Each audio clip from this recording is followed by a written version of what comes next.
And it's live. Yeah, we're live. Good. So let's press some buttons and do the thing. First, we're going to press this button. Excellent. And now we're going to press this button. And we're good to go. This is probably not the best music to do what we want to cover today and talk about what we want to talk about. But let's see if we can do better. Hang on. Let's just press one more thing here. See what we can do. How about we do that? There we go. Something a bit more low key. Okay. Hi, everybody. Thanks for being here. I really appreciate it. Thanks for letting me be off last week, but we'll talk about that for sure. For now, it's just nice to be back. And tonight, tonight's kind of a different night. There's some ground to cover, frankly, and this is not going to be sort of a writing how-to stream. This is not like, I don't think I have any kind of profound new publishing insight to give you tonight. And if that's enough reason for you to click away or go find something else to do, hey, that's cool. Like I can totally respect that. I absolutely respect that. But if you're willing to stick around, if you're willing to check this out, because I think it's important and I think it's worth being talked about and it's worth covering, I think you're going to get some value out of this. I really do. And first and foremost, I know I'm going to probably end up making this the same sort of statement like a million times, but hang on a second. People need the link to be here. That would help, wouldn't it? Why didn't that? It should have automatically done it, but that's fine. We will just go like that. And then we will go like that.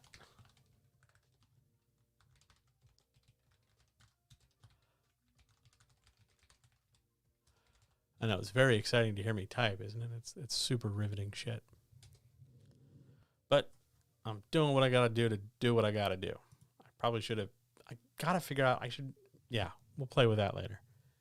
Anyway, bells and whistles, ladies and gentlemen. Bells and whistles, ladies and gentlemen. I think I want to start today by just wishing you well. Genuinely hoping you're doing all right. The world is a wild, crazy place, and apparently now space is equally wild and crazy. So, yeah, thanks. I hope you're doing well. I don't know if you can tell, I'm in kind of a weird space tonight. I'm in kind of this weird, and I've been in this space for a while. That's why the graphic on the bottom of the screen says don't give up, and that's why the topic tonight is not a typical writing one, so much as it is a writer one. Because I have a lot to talk about. I think I do. I feel like I do. I don't know if it's actually going to turn into a lot of words that make sense, or if it's mostly just in my head and I need to get it out and I'll be done in 10 minutes and then we can all go have like a brownie or something. But I want to cover this stuff because it's important to me.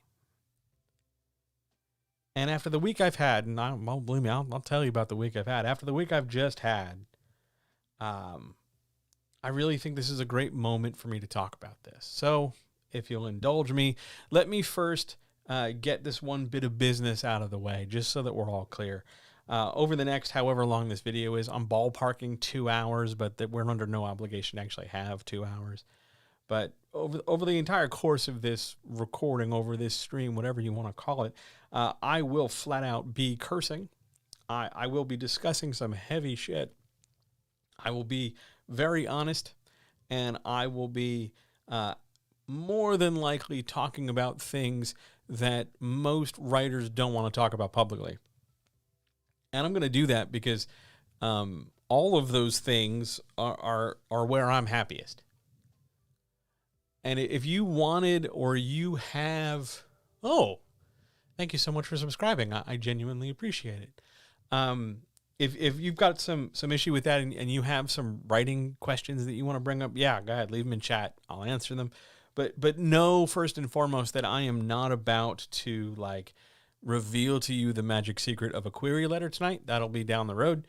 Tonight you're gonna talk. You're gonna hear me, and it's a big deal. And first, I should probably say this: you always hear me. There's not a whole lot of like character anymore. There used to be. Like you go way back, 20 years back, there was a very clear distinction between John, the performing trained child who was trying to figure out where he fit in the world, so he decided he would do everything he could to make sure somebody liked him.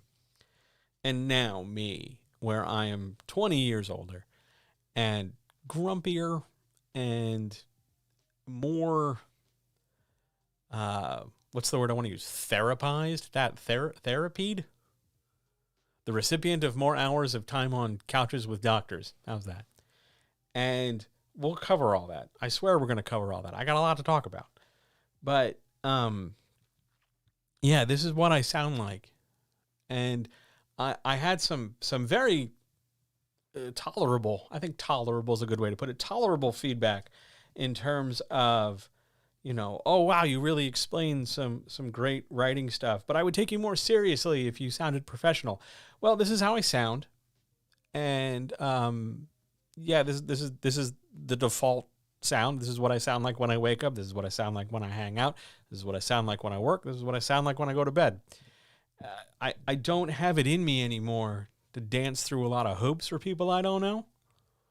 And the conditions it would require for me to dance through hoops generally involve things that violate Twitch's terms of service. So I don't really see that happening. So this is how I sound, and this is what I sound like, and this is how I'm going to talk to you. And if that's, again, you want to click off, cool. I'd like you to have a good night. I really want you to be happy.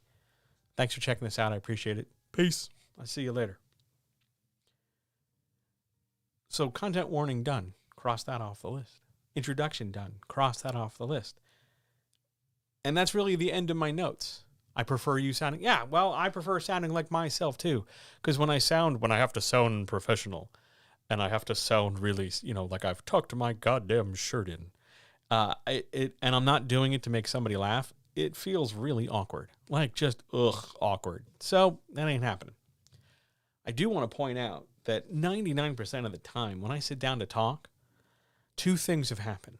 One, I have spent between 6 and 8 hours that day talking to myself, no matter what I was doing, cleaning the cat litter, doing the towels, taking a shower, brushing my teeth, walking around the house, editing other people's stuff on screen, and I'm talking to myself, whatever.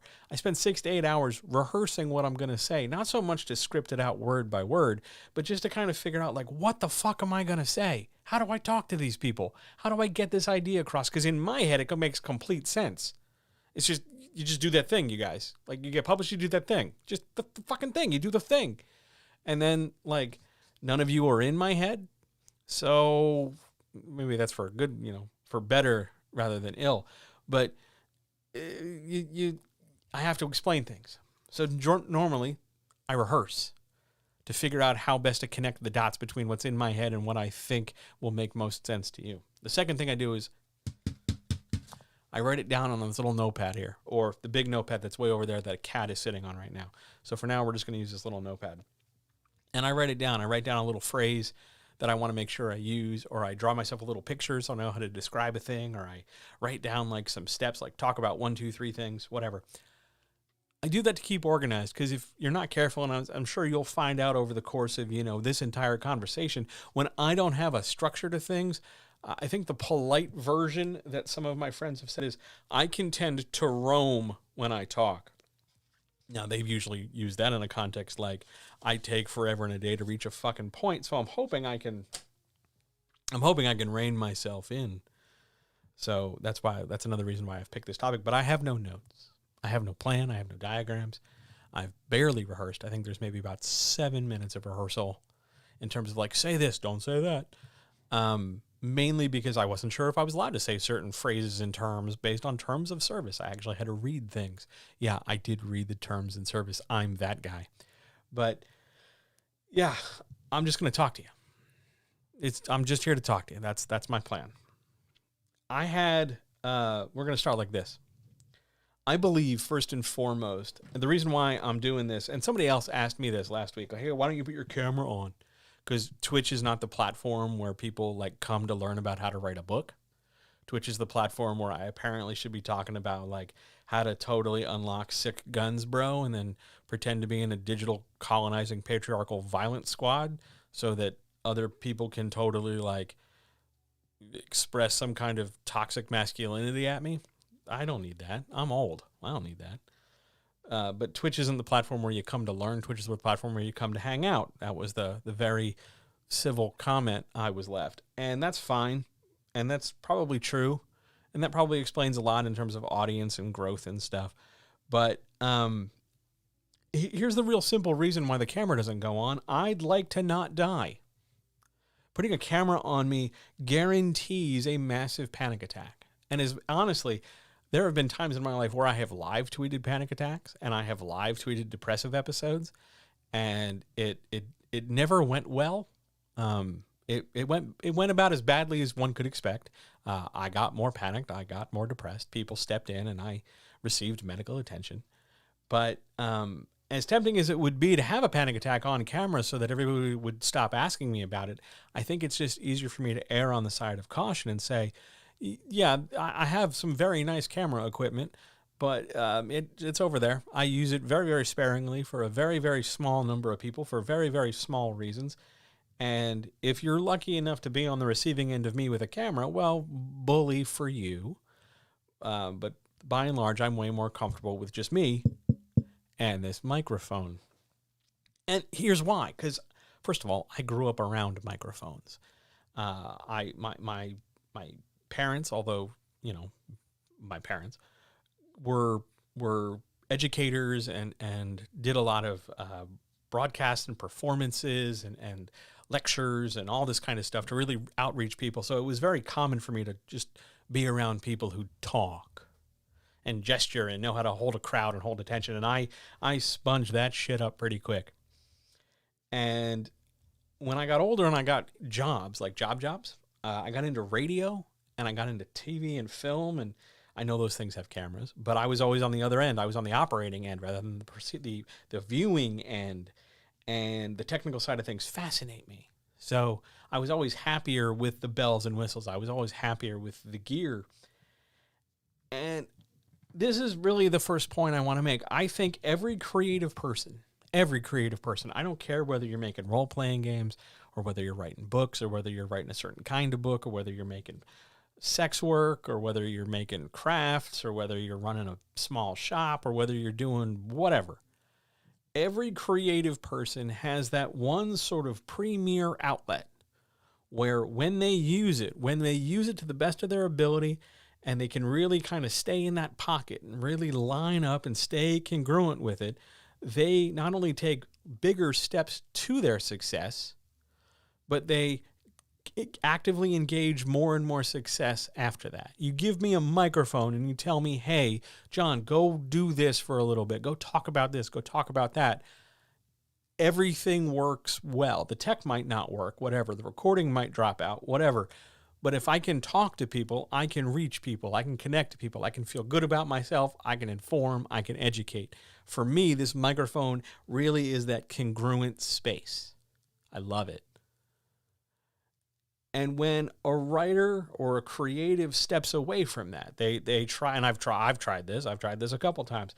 You adopt a new platform. You decide you're going to handle things in a different way. You're going to, take on a new voice. You're going to take on a new platform. You're going to take on a new direction.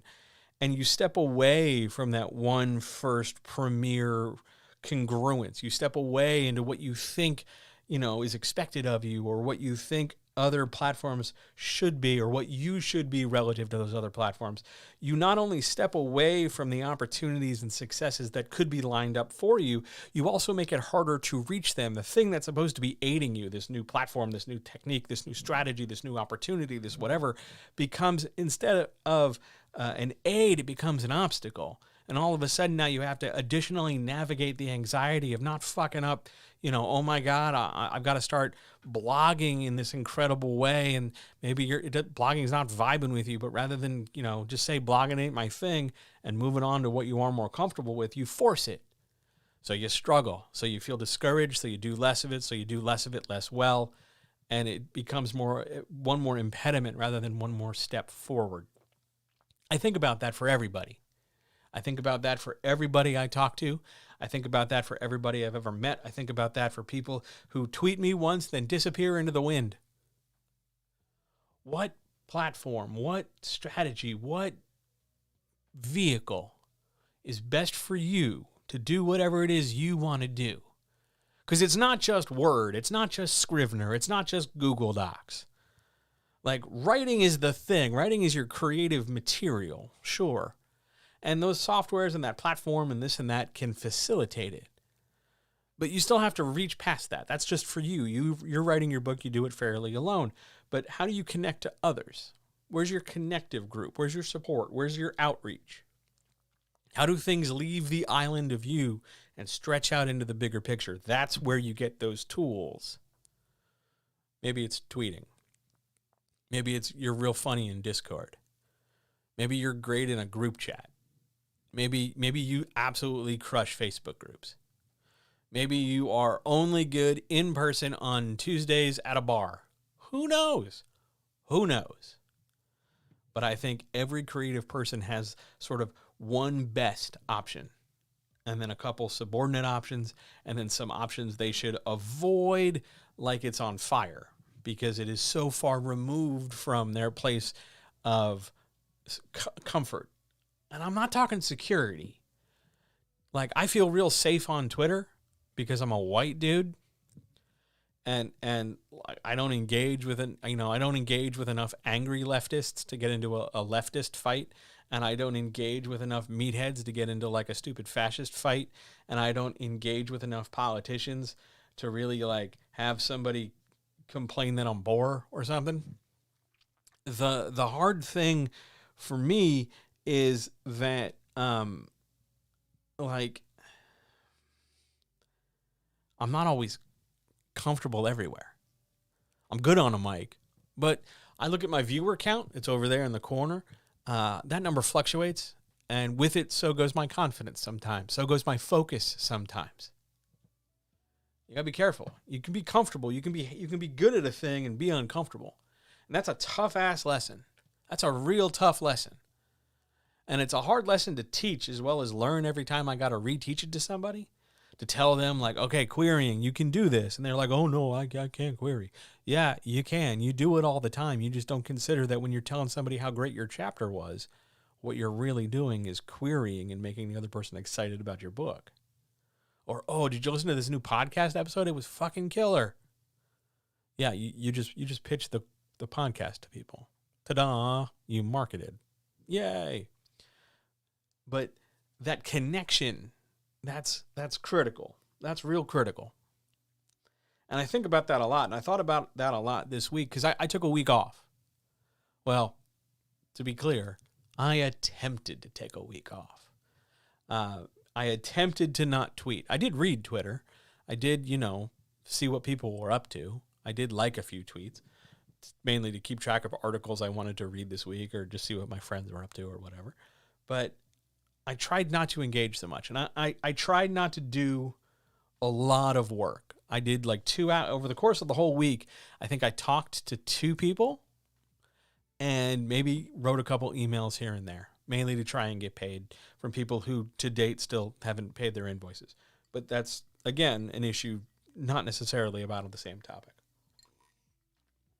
But I tried to take the week off because, and here's where we started this off with the big giant content warning, right? We started this off with the big, like, hey, I'm going to talk about some stuff.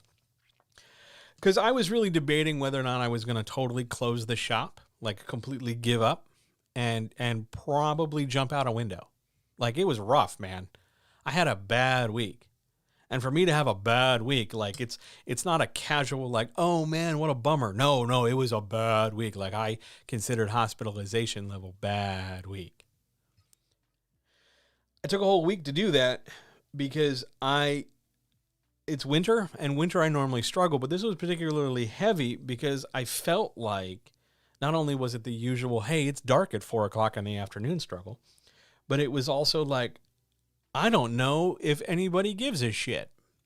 And that is 1/3 of the fight we don't talk enough about when it comes to being creative.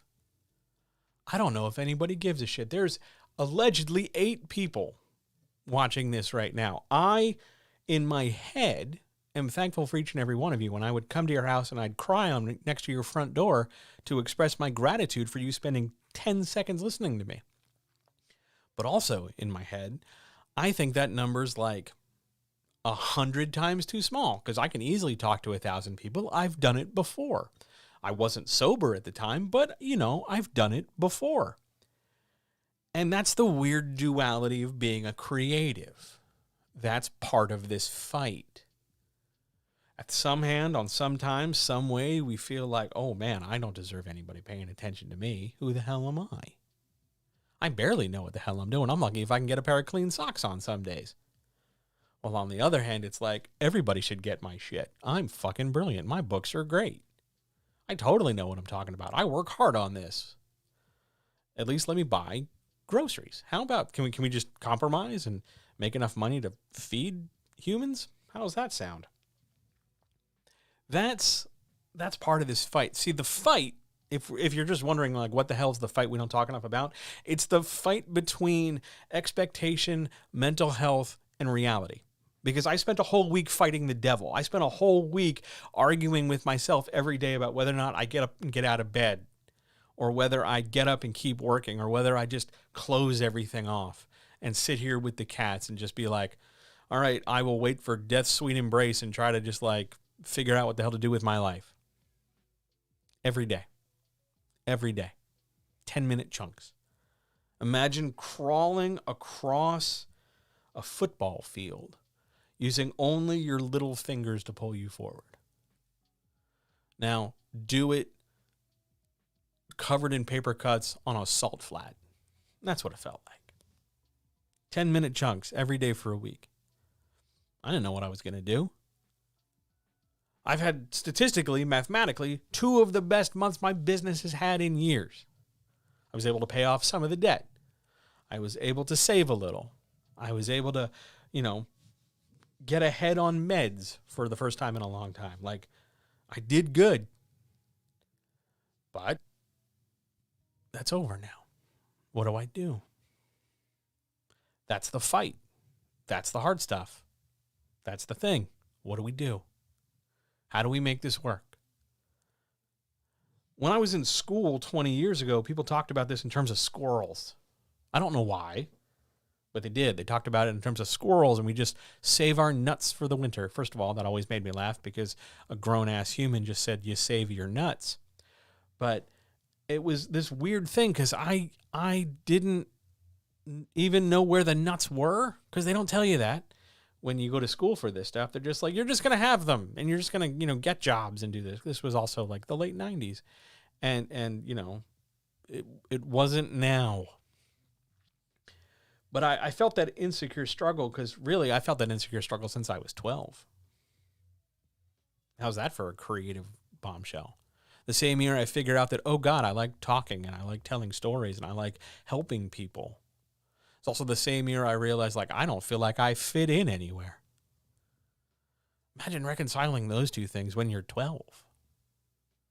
And you're just trying to figure out, like, oh, I'm about to be a teenager, and I'm being told by very smart people there's going to be brain chemicals and hormones and all this stuff, and I'm just kind of figuring out how to have a Thursday. I'm trying to open up my chocolate milk at lunch. What are you guys talking to me about? I still remember those feelings. I still have those feelings. I'm 30 years removed from that. And it's not like I forgot. But I sit here and I think about this fight because I spent a week. I didn't want to talk. I forced myself to watch a bad movie. It was real bad, you guys. Forced myself to watch a bad movie and talk about it so that I had something to focus on. Because I was getting real tired of staring at the ceiling. Telling myself that, oh God, I got to tap those nail holes back in because the drywall has settled a little. I was feeling disconnected. I was feeling lost is what I'm trying to say. And I didn't know what to do. And I was ready to give up. I was ready to walk away. Because I love talking to 7 people. I can change 7 lives. I know I can. But at the same time, I'm also pretty sure like 6 of those 7 people have heard me talk for years. Maybe they've heard this before. Maybe they don't care so much anymore. Maybe I'm losing it. I don't know. And that frustrates me. It does. Makes me want to fight. Makes me get aggressive. Because I think creativity can be as much a fuel as it can be a weapon. I think creativity without a structure and without an outlet can very quickly crystallize into something hostile. Where you got to prove everything to everybody. You got to push back. You got to, it's not enough just to figure out where you stand. You got to be able to like defend your standing place and then use it to climb up against other people. You got to surmount and exceed and excel. And I'm not just talking about like a strict capitalist, like, oh man, I got to make some money. I mean more like, in order for me to feel good about me, I got to make sure I'm ready to push the other people off my rung of the ladder so that I know this is my space. That feeling of being so constantly insecure and so bullied by what feels like everything. What you need to do first and foremost is figure out how to make the bullies, whomever they might be, even if they're in your own head, make those bullies go away. And I spent many years hiding from those bullies thanks to a wonderful collection of cocktails and drugs. And I was very good at that. I was real good at that. If you ever want to have a really bad week, spend a week where you're just sort of laying there wondering if you want to chuck 7 years of sobriety out the window. I didn't, by the way, but it gets that far, it gets that dark. You feel like you got to do what you got to do to get back to where you want to be. This is the fight we don't talk enough about. Every time you sit down to write, every time you sit to take that photo, every time you sit down to make your thing, whatever your thing is, you got to understand what kind of monumental victory that is. It's a victory. And way too many people decide that it's not a victory at all because it's not perfect and it's not the end result. Like you sit down to write 1,000 words today. I'm making up numbers, right? Like you sit down to write anything at all and you're more mad that your book's not done or that this draft's not done or that you're not getting a publishing deal or that you're not making fat bank rather than sitting there going, I wrote today. There were literally people talking about space being cluttered with garbage and like billionaires trying to get attention on Twitter like desperate children and wars and murderers getting off in trials and like the world's on fire. And you want to sit there and tell me that your writing isn't good enough because you only just wrote it? Yeah, that's what you want to do? You want to downplay your accomplishments so much, so quickly, so badly that you're going to say it wasn't enough that you made up 1,000 words of a thing, a story, you put pictures in somebody's brain? Nah, that's insignificant, right? It's literally magic. It's what separates us from lesser evolved bipeds and quadrupeds on the planet, and here you are downplaying it. How dare you? But all the same, hey, here you go. Any day you write, any day you create, any day you make, you win. I don't know what you win. Capitals will tell you totally crush it, bro. But you certainly won the fight against the voice and the doubt that screams at you to quit. Every day you make, you win. I like winning. I'm real competitive. I mean, I'm not always a great competitor. I can't apparently pick a fantasy football team worth of shit, but I am competitive. And that matters. Not because I need to be the best because I demand to be the best for financial reasons. I don't want that kind of pressure. But I want to be the best I can be, which means I need to compete with myself. And I'm brutal. Because I'm exactly that guy who does that thing I just talked about.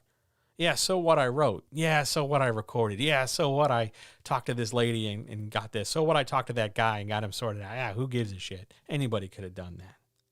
No, that's just the thing. If anybody could have done that, they wouldn't have come to me. If anybody could write a book, they wouldn't read yours, would they? Not because you're not good enough, but because you're the only one who can do the thing. You're the only one who can do the thing.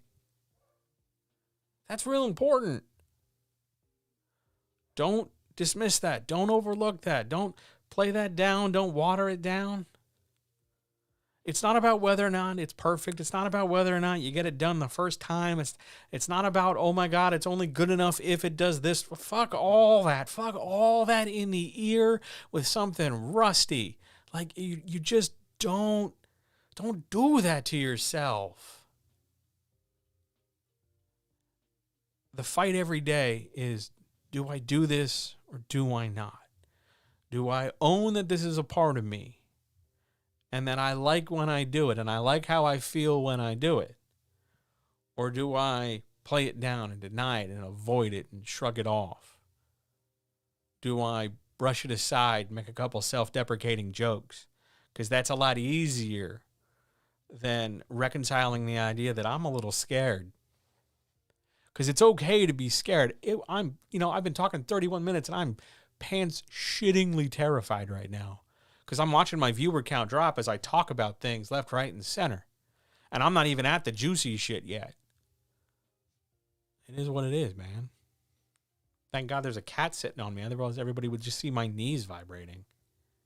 It is what it is. Every day you create, you win. I dragged myself through the week for 2 reasons. 2 reasons. Just 2. Here are the 2 things I wanted. 1, I knew that this past weekend, I would have from my freezer this really, really nice bag of steak fries. I'm a big steak fries guy. I really shouldn't eat them. They're super not good for me. But I like steak fries. So thank you for your support. I appreciate it. I love steak fries. I like steak fries with a little cheese and gravy because I'm a Jersey kid. I grew up in the shadow of New York City, and disco fries are the best. I don't give a shit about your poutin. I don't care about your fucking curds. I don't care about what you're frying and putting on sticks. Disco fries beats all. In the battle royal of foodstuffs, French fries with mozzarella cheese and beef gravy cannot be defeated outside of a proper entree. Disco fries. And I was going to make myself some disco fries. I got some cheese in a bag. I had some homemade beef gravy left over. I had these steak fries. And I knew I could treat myself on Saturday because the other thing I was literally at one point just living for, it was wrestling Saturday night. I am a giant wrestling fan. I have been a giant wrestling fan since I was a little boy. Because when I was a little boy, I was about a third of the size I am now. I was less than 5.5 feet tall until I was a junior in high school. I weighed less than 100 pounds until the summer of my junior year in high school. I was small and sickly and weak and picked on and bullied constantly. But I liked wrestling because wrestling was a bunch of jacked, this was the 80s and 90s, early 90s and late 80s, a bunch of jacked dudes. I didn't really know about steroids. I just thought they were big dudes who were strong. A bunch of these giant dudes jumping around and being really physical, and I was never allowed to do any of that because there was always this fear that I might, I was not terribly coordinated. I might fall down and break something. It's more than likely. I might skin a knee. I might get a bloody nose. I might do, who knows what. And stop dinging at me. I'm talking. So I I envied all that stuff. And I liked the pageantry of it and the big showmanship. And, I enjoyed when the coward Marty Jannetty jumped through a plate glass window. That's for Jeff. I don't know if Jeff is watching this, but Jeff might watch the replay of this, and I want him to know I mentioned this. I love wrestling. It makes me feel good about myself. It has no business making me feel good because I am not a wrestler, though I think in one of those, those experiences where people talk about other versions of themselves in other universes, I guarantee you there's some version of me that's at least a referee for pro wrestling. I always wanted that. Not so much the striped shirts. I look like shit in the stripes, but I wanted to be the guy who slaps the canvas and tells somebody else they won. I think that's cool. I think that's a neat thing. I want to be a support person. I am more often a support role in the variety of video games I play than anything else because I'm not good enough to do the other stuff. But pro wrestling was on Saturday, and I like pro wrestling. It's my refuge from when the world gets too loud and too rough and too messy and too painful and too whatever. I could have disco fries and watch wrestling. And it doesn't matter how the rest of my week went. It doesn't matter how many times I fought with people on the phone or how many times I had to argue with creditors or how many times I had to, cancel this and not plan that and fail to do this and whatever. Because there's wrestling and I can have disco fries and nobody's taking that away from me. There's wrestling and disco fries. So I sat down and I made myself some disco fries and ooh, they were good. And I sat down and I watched wrestling and I wept, straight wept from about 7:45 in the evening through, when was it over? Like 11 something? 4 hours? Wept. The most intense catharsis, the biggest, heaviest, loudest, thank God there's nobody else around, sobbing fest ever. Because I get invested in these things because I care. That's the secret. That's the big magic trick.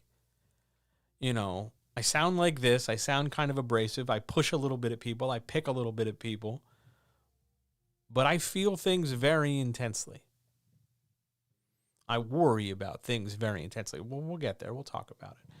So when somebody in wrestling overcomes their personal demons, or when the good guy overcomes the bad guy who's kicking the crap out of them, and all of a sudden the good guy stands up and starts to win and then wins in the end, I'm getting choked up now talking about it.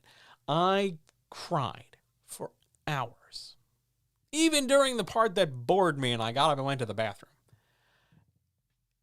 Just the one spot. Just for a few minutes. It didn't hold my attention. It was a lull. It happens. Again, Jeff, that's for you. But I had disco fries and I watched wrestling. And it went really well, and I had a really good time. And it was only Saturday, and I had spent a week, sitting here pretty much in this chair, staring out that window, wondering if whether or not I should close this business and sell off most of this stuff, or take a header out that window, or generally just like tell everybody I failed them. Because the business ain't where the business is. The Twitch thing, it's kind of sort of working, but it ain't kind of sort of working the way I thought it would because, there's no camera and I'm not playing video games. And, I'm aware of how old I am, and I'm aware of what I do being a luxury for a lot of people, and I'm aware that it's really hard to convince somebody to give me a try. And I'm aware of all these factors that I usually use to beat myself up and bludgeon myself into an exhausted submission where I work way too hard. And I sat there and I went through this wrestling, and I cried, and I knew that what I wanted to do, was the first chance I could come back and talk to somebody. I don't give a shit if I just talk to one person or if nobody showed up in Twitch and I was just talking to myself to record this onto YouTube so that it would just sit there. I knew I had to talk about this because I got real tired because I was trying not to tweet so much, but that didn't stop me from looking at Twitter because I'm an attention junkie. It's also an obsessive thing with me, but we'll get there in a second. But I'm on Twitter and I'm looking at everybody like just throw out some emojis for things. Oh my God, this, that, and the other. Here's a heart. As if that's going to really ameliorate anything. I'm sitting here wondering if existentially I matter and you're going to fucking tweet a heart? Yeah, we are on the same level there for sure. Because if you can tweet a heart, you're not going to be able to take the extra 20 seconds and write a sentence like, hey, man, love your work. Hope you're doing what you're doing. Keep doing it. Represent. Or tell somebody you like their book. Oh, man, that book totally changed my life. I love that shit. It was fucking great. Thanks for chapter 24. It was a fucking killer. Oh, man, I love the soap. I smell really good now. Thanks for making my crotch smell good. Oh, I loved your restaurant. Your food was great. I didn't get indigestion. What's preventing us from saying things like that? Nah, we'll just tweet. We'll just thumbs up. We'll throw a GIF. Language is mobile. Language is flexible. I get that. But sometimes what creatives are looking for is more than a picture. They want to hear from you because it's about that connection, right? We talked about that connection. You want to make sure you find a way to reach somebody else and tell them how you feel and tell them what matters. Because that's all everybody's trying to do, whether we're making disco fries and watching wrestling and the guys clapping, trying to get everybody in the stadium fired up, or whether I'm sitting there wishing this guy would do the thing he's got to do, or whether I'm sitting here wondering if me talking to this microphone matters. Everybody's just trying to always reach somebody else. And if you think the heart or liking a tweet is enough, okay. Can't change that. That's on you. But I can guarantee you that if you took the extra step, at the risk of being embarrassed, at the risk of being awkward, at the risk of maybe, fumbling a little and appearing human, you'd get a better response. It literally takes minutes, just minutes, to tell somebody like, hey, I really appreciate what you do. Thanks. I love the last thing you made. It was killer. Super pumped for the next thing you do, no matter what it is. I got your back. Those things save people. There is a reason why at the end of every stream, I tell you everybody that you saved my life, because you do. That's not metaphorical. That's not just a catchy punchline I want to stick on a t-shirt. That's a legit statement of like, you matter. This matters to me because I don't know what I'm doing. Do you understand that? Like, I'm an old guy talking into a microphone trying to help you get published, and this isn't the space where that normally happens. There's no space where that normally happens. Everybody kind of flounders around, and I'm trying to unflounder some folk. And it's frustrating, and it's scary. So I go through these periods, I go through these weeks where I'm just sitting there going, I don't know if I'm goddamn making a difference. Because some people who swear to me they're done fucking around are still fucking around. And some people who are still not fucking around aren't doing more, and I know they could, and I can't make them. I know I could be doing more. And the same factors that prevent me are the same ones that prevented me before. Some of the shit's expensive, and I got no money, and I'm scared. Because fear is the other third, the last third of the fight we don't talk about. We don't talk about being afraid. We don't talk about our mental health in a way that really matters. We don't talk about how to connect with other people in a way that really matters. And we don't talk enough about being afraid. So I thought I would outline for you. I'd go first. So I want to start with a story, because this is important.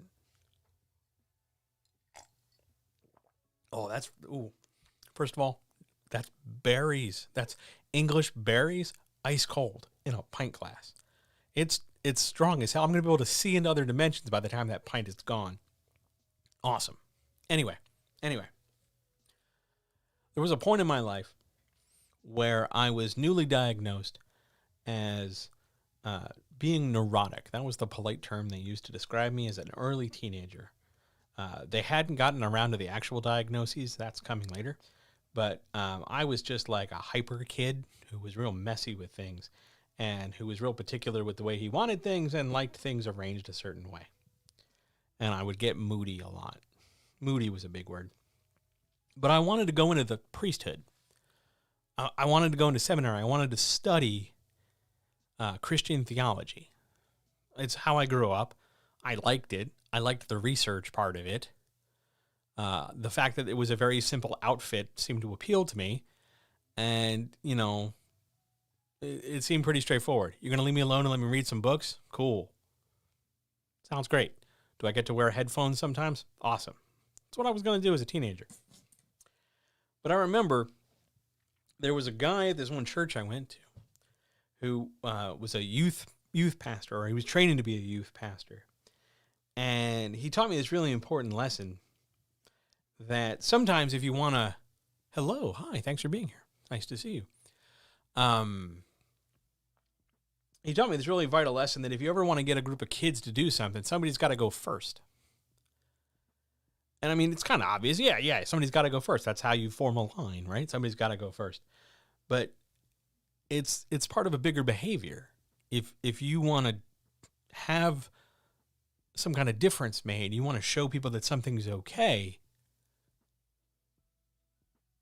Yeah, I get that. I had one semester. Yeah, I had one.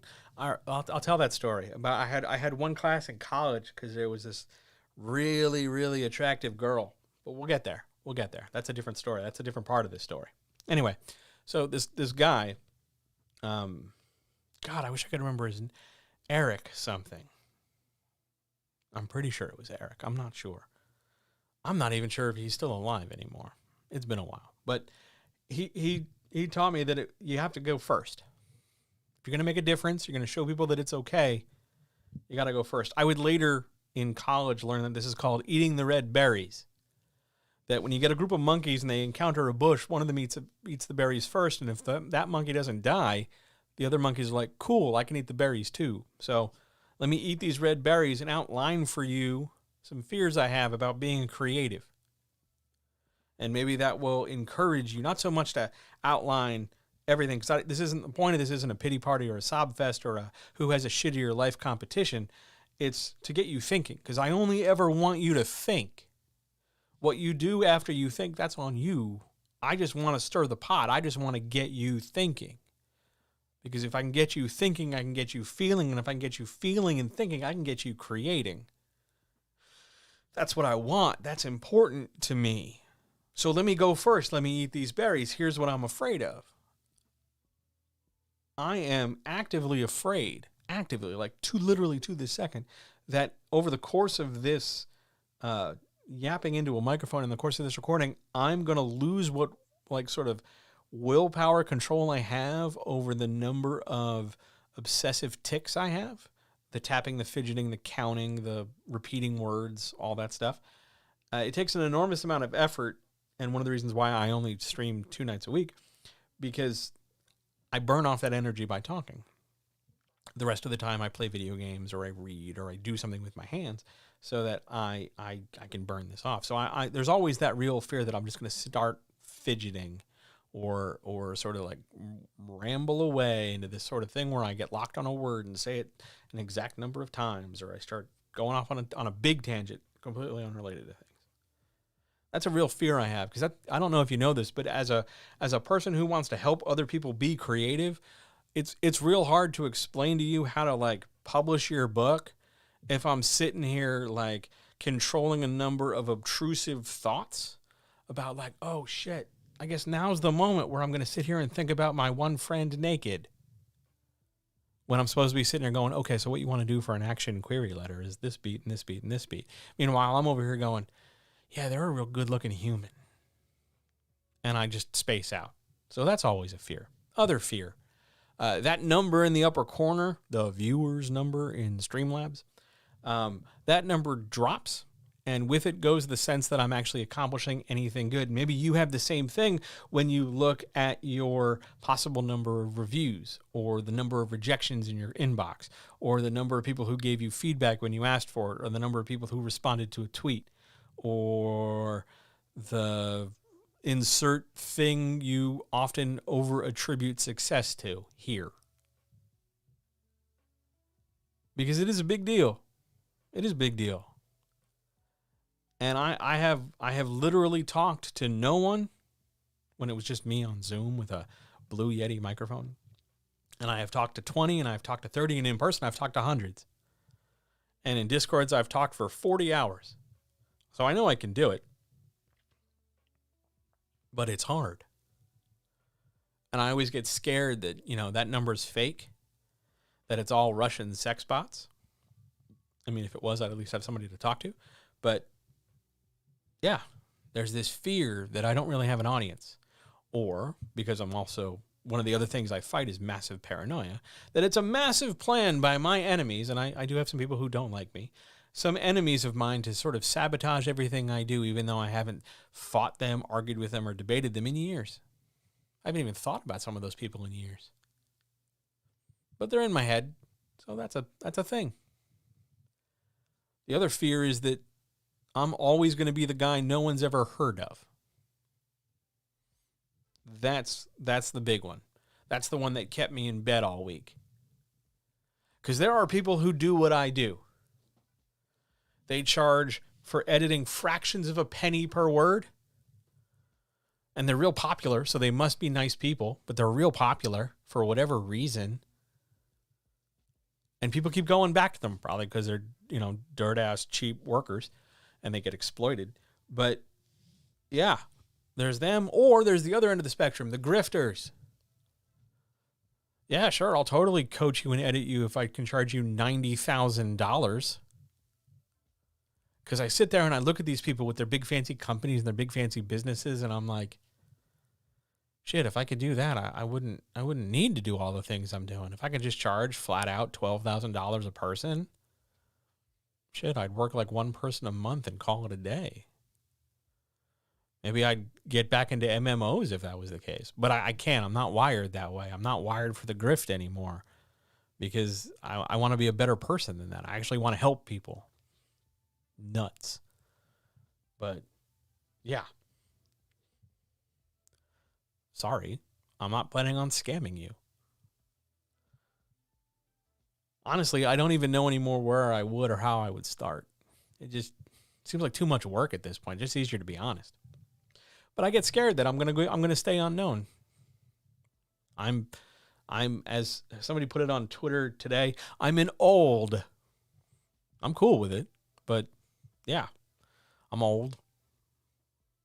I like what I like. I'm sort of set in my ways. Not like grandpa old, but, old. You're stuck with me until one of us retires first. Oh, they're taking me out feet first, man. I'm dying. So the only way I'm done talking is when I'm done. So, no, you're going first. I'm more stubborn than you are. But the fact remains, I don't want to be obscure. I have a real fear of obscurity because I grew up a little kid, and here's where we transition. Because I grew up a little kid with enormous abuse. I grew up a little kid who was always told and felt like he was always in the way. Always underfoot. I'll get out of your way in a second. The thing I still say now. I'll get out of the way in a second. I'm real sorry. Just give me a second. I just want to do this, do that. I get out of the way. I say it to random strangers. I say it to family members. I say it to friends. I say it to partners and intimates. I'll be out of the way. And it's hard. It's real hard. But I grew up that way. I grew up yelled at all the time and overly sheltered and protected. And it really affected how I interface with the world. And I think that's why I became creative. Because when you're not really allowed out into the actual world, you retreat into a world where you can control things, a world where you can express yourself. I read every Hardy Boys story. I watched wrestling. I watched old movies. I secretly listened to the rock and roll music. I envied Kevin Bacon in the 80s, although frankly, I think we all did. But I became creative so that I have an outlet for the feelings I felt. And I did that for a long time as a kid. I wrote and I talked and I created. And everything was great until, I was about 14 or 15 and I went to school one day. And I had written this story, and we were supposed to turn our stories into the teacher for a grade. I don't really remember the context, but she thought the word I used was wrong. And I remember this very clearly. Because she died, and I never got a chance to tell her she was wrong. She wanted me to swap the word serrated, like a bread knife is serrated. She wanted me to swap that for the word serape, the blanket, the poncho blanket for like a gunslinger. And I kept trying to explain to her that they're not the same word. It's not right at all. And she dug her feet in and called the principal, who called my dad, to tell me that I was being defiant. And it became a whole thing, and I got yelled at for a while, and it sucked. And I just had to like agree with her that she was wrong, and not supposed to question authority or anything. That's a theme in this, by the way. But yeah, that's the point where I was like, well, maybe being creative sucks. So I'm gonna be less creative. I'm gonna tamp that down. Also, there were these things called girls, and some guys, frankly. And I'm like, well, if they're gonna like me, I can't be this nerdy. I gotta put all that shit away. I'm gonna little less wrestling, little less, hip hop, a little less, culture, film, that kind of thing, and try to go broad, real broad. Just do whatever, pick whatever. You'll fit in better. Because I really wanted to fit in because I'd never fit in before. I've always tried to fit in, and I did that for a long time. And I decided, well, I should at least do this one thing I like. I liked Bible study classes, so I was going to get into divinity and stuff. And there was this one girl. Oh man, her name was Carol. I'm not going to give you her last name because that's not allowed. But her name was Carolyn. Ooh, Carol was a fine-looking human. Still is. But most definitely back in the day, fine-looking person. And I was desperate to get that girl's phone number and desperate to get her pants off. You know what I'm saying? And she was in this class because it was, for her, an elective. And for me, at the time, it was required. So I sat next to her, and I'm, like, desperate to, because I don't know how to do this, because communicating with actual people, that's crazy. So I spent that semester failing everything because I was busy trying to talk to this girl. You're trying to give me homework. What's up? And it didn't work out. And I eventually bounced around for a while and found other fields and found other people and found other things. But that feeling of never fitting in and that wanting to connect and wanting to have more and wanting to not be obscure and wanting to not be in the way, that all melded together. And when I got into my 20s and I got in my first job in radio after I had been fired from publishing the first time, I finally had this outlet where I could express myself. And if you dig around on the internet and you know where to look, you can find me in the background of recordings. Side note, I'm very rarely sober. But you can find me, and you can even find some old photos of me, I think, allegedly. And I was not good. I was not a good person. I'll be the first to admit I was the worst sort of person. In part because I was in my early 20s, in part because I was in a very toxic, masculine, hyper sexist, patriarchal, homophobic environment. I was a dude, and there's girls, and that's it, and everybody else is weird and strange, and slurs abound. You know what I'm saying? And I thought that's just what I had to do because I wanted to fit in. And I didn't really think too hard about it, and I didn't really do enough to reconcile it, and that's a guilt I have to deal with for the rest of my life. And thankfully, due to the excesses of the time, that was a very short-lived period in my life because literally the job I had ceased to be a job because, lawyers and crime and everything got involved, and it became a whole big deal. And I got let go, and I got bounced around to a few other opportunities who over time helped straighten me out because they made me stop trying to be this performative dancing monkey and turned me into, like, what kind of person do you want to be, John? And that's where I really started, somewhat getting my head out of my ass. But at the time, I wasn't medicated. And I was self-medicating with a variety of things you could swallow and snort and inject and drink. And I was medicating away the fear. Because if you drink enough or smoke enough or shoot enough or swallow enough, it doesn't matter if you fit in or not. You won't be conscious. It doesn't matter if you want to tell a story and make a couple people laugh, because if you just, drink enough till your pants fall down, somebody's going to laugh. Doesn't matter. That's how I spent my early 20s. It wasn't great. And to listen to, I found that some of this stuff's on the internet now, and I listen back to it, and I don't remember it. Like, I vaguely, I remember the people, but the situation in that moment, I don't remember it.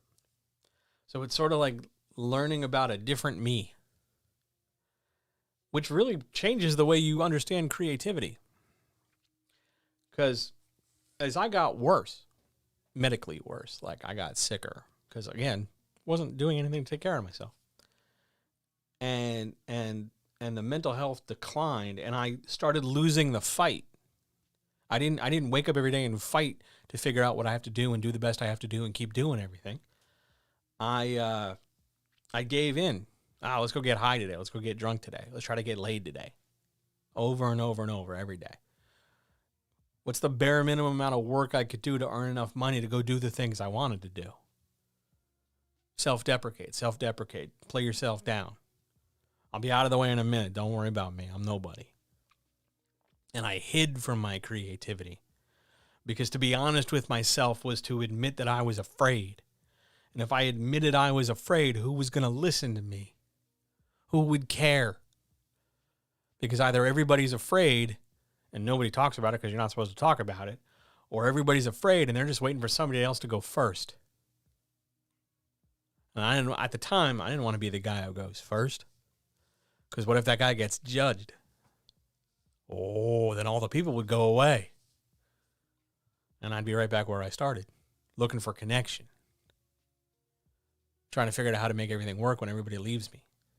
It was hard. It was real hard. It's hard to be creative. I would do it in secret. A little bit here and a little bit there. Go play D&D with some friends. Go edit somebody's thing. Go question this. Go check this out. Go do this. Go do that on the sly. Because you don't want to be too excited about being creative, right? Because that's weird. You don't want to be like hype for somebody's shit. Because then they might judge you. So you're quietly hype. Like, it's okay. Yeah, it's cool, man. I liked it. That was good. No, it was, you don't want to tell them it was really great. But I was in my mid-20s, and I got back into wrestling. But this was different wrestling. This was wrestling in like bingo halls and VFW halls and convention centers and tiny wrestling. Wrestlers now who are huge deals, I saw back when they were, my age, struggling to like get $65 and clothesline somebody. But it was raw and it was honest. And yeah, I was a mess, man. I was high and I was drunk and I was desperate to take my pants off with men, ladies, and people who were willing to take their pants off too. It was a messy time in my life. I didn't know which way was up, man.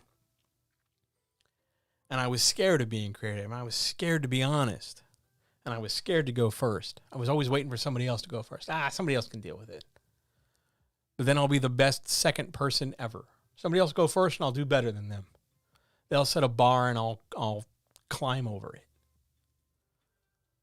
And I would put myself in these positions creatively and professionally and personally where I'd wait for somebody else to go first, or I'd wait until I didn't have any other choice but to finally do something, right? Like I'd exhaust or wear down the other person, or I'd piss them off until they gave me an ultimatum, and then I'd do something. It was the worst thing in the world. I was the worst partner for way too many people. Yeah, the stories are really amusing now.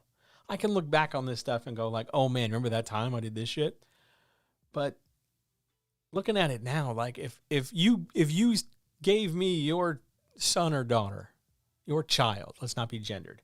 You gave me your child and was like, hey, John, this person's going down the same path you are. Oh, man, there's not enough cups of tea with disco fries in the world for me to have those conversations. But if I look back on myself, like, oh, God, what was I doing? Come on. It's those moments where you cringe in the shower, like, oh, God, remember that time I said that to that person? They've probably long since forgotten, but I have not.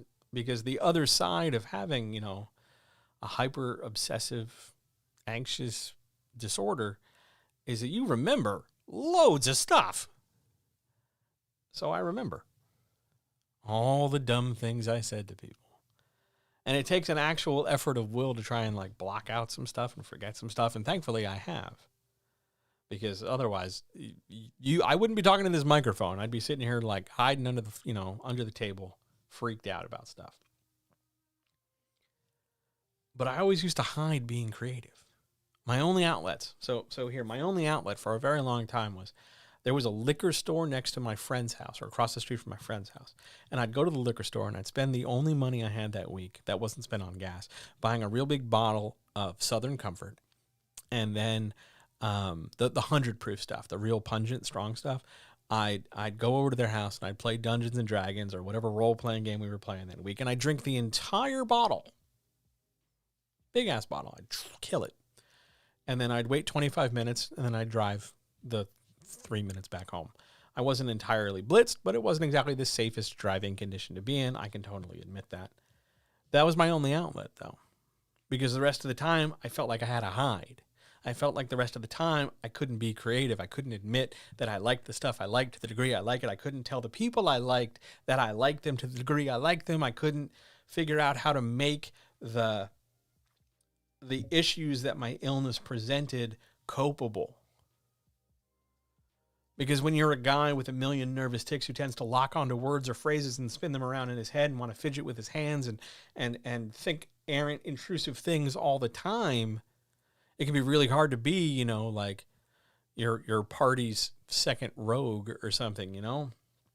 And it can certainly be difficult to like go on a date when you're like trying to talk to somebody about whatever thing they're talking about and you're busy thinking like, okay, so you remember that one episode of the X-Files? Like, where like how many buttons were on that shirt?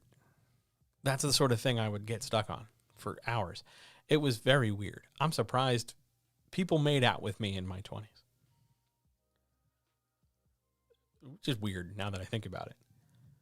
But I hid that creativity. I hid that stuff, and then I would reveal it like in this ta-da kind of like surprise way, like this other part of this other person's personality was suddenly being revealed. And I hid behind the mental health stuff, and I hid behind my insecurity, and I hid behind the idea that I wasn't good enough, and I hid the creativity, and I hid all my potential to be better because I didn't want to be wrong. I didn't want to appear foolish. I didn't want to make a mistake. I didn't want to lose all the success I was making, even if I was making only minuscule improvements. And it wasn't until I got sober about 7 years ago, almost 8 now, that, is it more than 8? It's a couple thousand days. I will have to, you'd think I would know better, but I have to actually sit and look at my calendar to give you the exact date. It's been that long. It wasn't until then that I realized like, oh no, this is just who I am. I'm just this guy. I'm way into a few things. I can tamp it down so as to have a civil conversation with a professional voice. And I can code switch in a variety of different ways to cross streams and speak to this group and that group and hang out here and be there.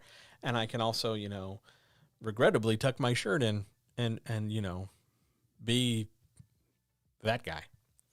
But I was tired of the fight at that point. I was real tired of the fight. And I just wanted to be me. And I just wanted to make what I make and do what I do and have a good time. I wanted to have an okay experience more often than not. I really did. Not because I felt like I deserved it or I was entitled to it or because, oh my God, look at the color of my skin or, you know, how I identify and therefore I must have it to someone else's detriment. But more like I just wanted it. It seemed like everybody else was having it. So I guess I could have it too. But it's never that easy, right? It's never that easy because to really get into when you're creative, to really get into owning your creativity, you have to have some kind of risk. There is a risk you're going to be judged. There is a risk you're going to get a 1-star review. There is a risk you're going to be ignored. There is a risk you're going to get like 1 view. You have to know that going in, not because you expect it, but because it's as much a possibility as having 2 viewers or 3 reviews. Or be able to talk for an hour and 9 minutes and 21 seconds. It's possible. You don't always have to fight the fight like it's all or nothing. Like you're either going to speak to 1 million people, do 1 billion things, and transact 1,000 million sales, or you're barely going to sell one. There's a pretty big range there. And I really firmly believe that if you want the disco fries and wrestling experience as frequently as possible, then the best thing you can do is be honest with yourself. Not in that self-deprecating, well, I guess I have to lower my standards way, but honest with yourself in terms of like, am I trying my best right now? Right now, in this situation, in this context, am I trying my best right now? Am I being the best listener I can be? Am I being the best communicator I can be? Am I being the best fill in the blank I can be right now in this moment for what's going on? Not the stuff that's going on the other side of the door, not the stuff that's going on in the other room, not the stuff that you put on hold to go do something else with. Right now, right this second, are you being the best you right now? They taught me to think like that in my first 30 days of sobriety. And you'd be surprised what you have the free time to think about when you literally have nothing to do but sit in plastic chairs in group therapy sessions. Because you have to be your best you, because you can never stop being you. You can hide it, you can run from it, you can avoid it, but it's going to find ways to sneak out. It's going to find ways to bleed through the cracks. Mine did. Yours will too. And we don't talk about any of this. You jump on social media and you say you're having a bad day and somebody's going to be like, look, King, you got this. Look, Queen, yes, Queen, you do this. And they're going to give you emoji and they're going to give you gifts. And they're going to say, oh, well, we're in this together. And that's real nice. That's real nice and good. But you got to ask, hey, what's the next step? If I was being my best me right now, and I see somebody I give a shit about having a hard time, and I got the time, what would the best version of me do right now? Would it be the, like weird, snarky Schitt's Creek gif? Or would I stop and say like, hey, you know what? You're a good person. Fuck that guy. What do they know? It's just a review. Fuck them. Oh, man, 500 words. Hell yeah, let's go. Or would it just be yellow thumbs up emoji? That's important to me. It's real important to me. Because I think that challenges a lot of the expected narrative in and around creativity. We're all scared of imposter syndrome, but then why the fuck aren't we talking about it? Like real talk about it. Like, why aren't we just sitting here going like, yeah, I'm really afraid to be found out that I'm the one who doesn't know what they're doing. I'm very afraid that you're going to find out that I'm the writing coach who doesn't have the big giant fancy business with the 11 subordinates, and the big fancy hashtag and the super fancy website, because I don't have those things.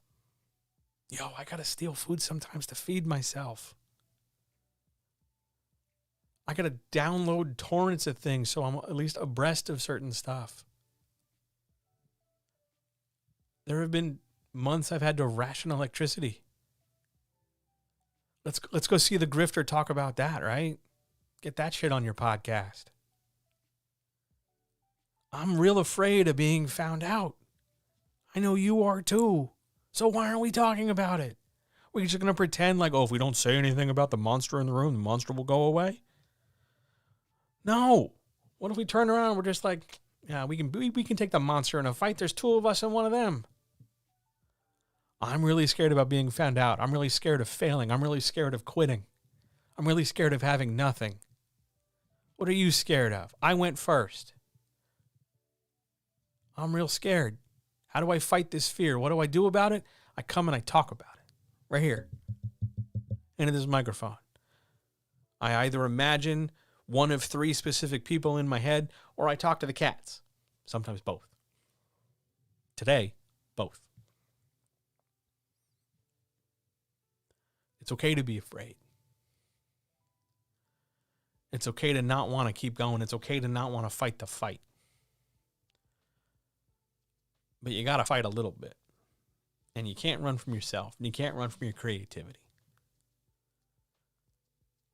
And my challenge to you, before I go put a big old mouthful of tea in my face, my challenge to you is to really, really, really think about, what's the best version of you going to do?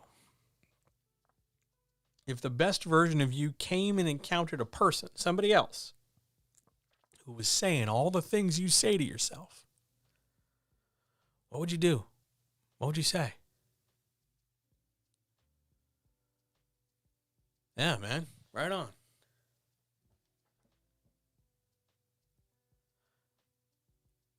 It takes courage to be less than perfect. The hashtag writing community doesn't talk like that. They don't talk like that. They want to tell you that your character can mean a lot and they can drink coffee or whatever the fuck inane questions they ask. You gotta be you. You think all those people are them? How come they're not talking about their bills? How come they're not talking about how hard it is to get out of bed one day when it's real gray? How come they're not talking about like, oh shit, I don't know how to make this third query letter pop off? Why is that? Why is that? These people are supposed to know what they're doing, right? They're part of the hashtag writing community. What's up? It takes nothing to be honest but courage. Straight up courage. Do you understand that this is probably the second best year I've ever had professionally, and I barely have $1,100 in my checking account? This is my second best year ever. So all those metrics about external measuring of success, it's meaningless. Because it comes down to, if you were the best version of you, because you can choose to be, because you can set that up, because it takes 2 seconds, you just have to sit and think for a minute, to be the best version of yourself, if somebody else came to you and said what you say to yourself, what would you tell them? That's what I learned eating disco fries and watching wrestling.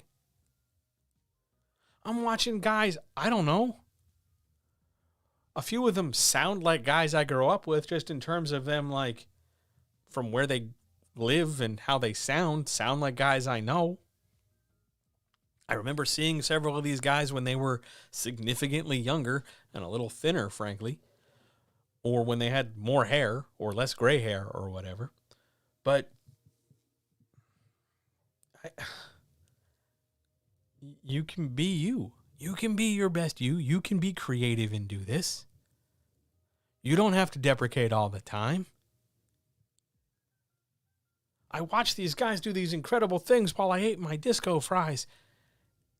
And I cried when the good guys did good things. And I cheered when the bad guys, had bad things happen to them. And it was real simple, but it was real pure. And I thought about it. And it was the thing that got me through the week. Because I laid there the rest, like over there, I'm pointing, like you can see, like you give a shit. But I pointed, that was my bed. That's where I lay. Just to sit there and go, there's nobody around. I'm alone. There's nothing here. The hell am I doing with my day? Who cares about me? How is this working? What's the point? I'm talking to the same 6 people saying the same 22 things. Like, what am I doing? And I watch wrestling and I'm like, if I was the best version of me, who didn't worry about the things I'm worrying about, who was the maximum kind, the maximum willing, the maximum brave, the maximum accepting of who they were. And me, the version of me that I am presently, came to them and said, hey, here's what's up. This is what's going on. This is how I feel. What would really amazingly constructed version of me say to them? I'll tell you. They'd say this. You got to figure out what matters. And you have to ask yourself, do some of these things matter? Do I really care if right now my viewer number up there in that corner drops from where it is, which is 10 right now? If it dropped to 3, and you can figure out amongst the 10 of you who those 3 would be, but if it dropped to 3, would I stop talking? No. Why not? I like talking. I've been talking an hour and 20 minutes. I'm pretty good at it. I'll keep going at least another 20. Okay. What's next? Well, like, I have no money. Yeah. Got no money. Do you need any money right now? Not really. I mean, everything's paid for right now. And I got enough money to get through tomorrow, and then that's, next week's John's problem. Cool.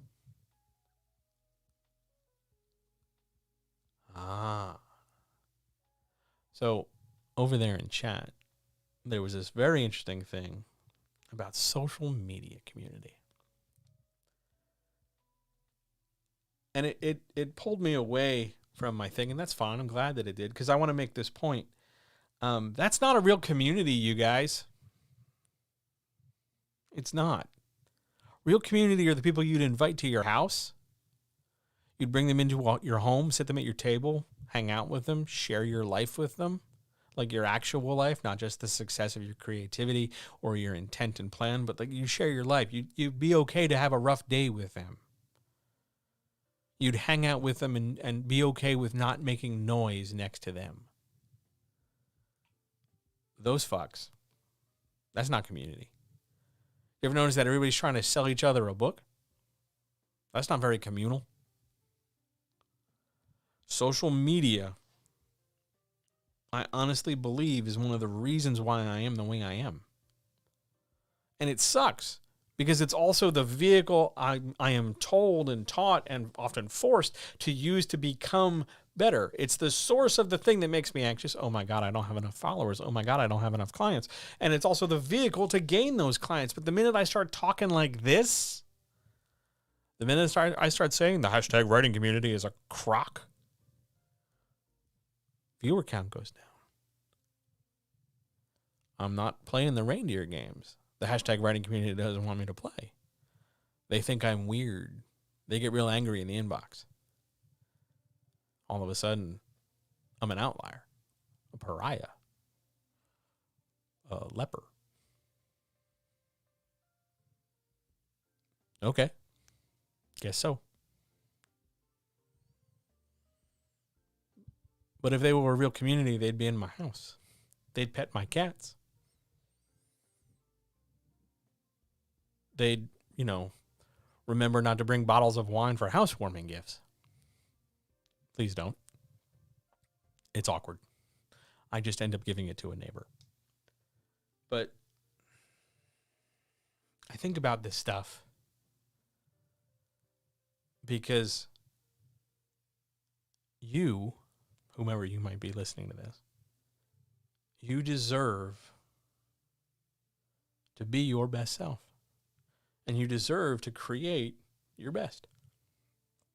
Independent from social media that dictates some template you feel you need to use, or some collective group of people who, for whatever reason, make you feel like you have somehow, without knowing it, ceded or waved away your uniqueness or power. You're still you right now, wherever you are listening to this. You're still you. You can create whatever it is you can create, and you're the only one who can create it the way you want to create it. Nobody can take that away from you. Everybody can try and stop you. People can tell you it's a bad idea. People can give you all kinds of obstacles. People can make it real uncomfortable right quick. But it's still your choice as to whether or not you keep doing it. You're the one who gets to decide when you quit. Other people will judge you. Other people will doubt you. Other people will get angry at you because what you say and what you do without you realizing it or intending it may challenge them to think about what it is that they're doing based on looking at you. They'll look at you and go, well, they're acting a certain way. That makes me feel uncomfortable about myself. I'm going to go be angry at them. This isn't easy. It's real hard. I just realized that my graphic is crooked, so you got to bear with me a second while I move things. I'm obscuring my own chat window. That's apparently really bad Twitch etiquette. Okay, that's better. Sorry, guys.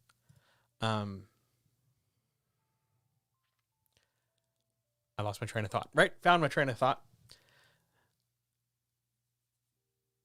None of this is easy. I swear to you, I make it sound, I know, like I had disco fries and watched wrestling 2 days ago, and I'm like, oh, shit, I got it all figured out. I have sat beneath the clothesline Bodhi tree.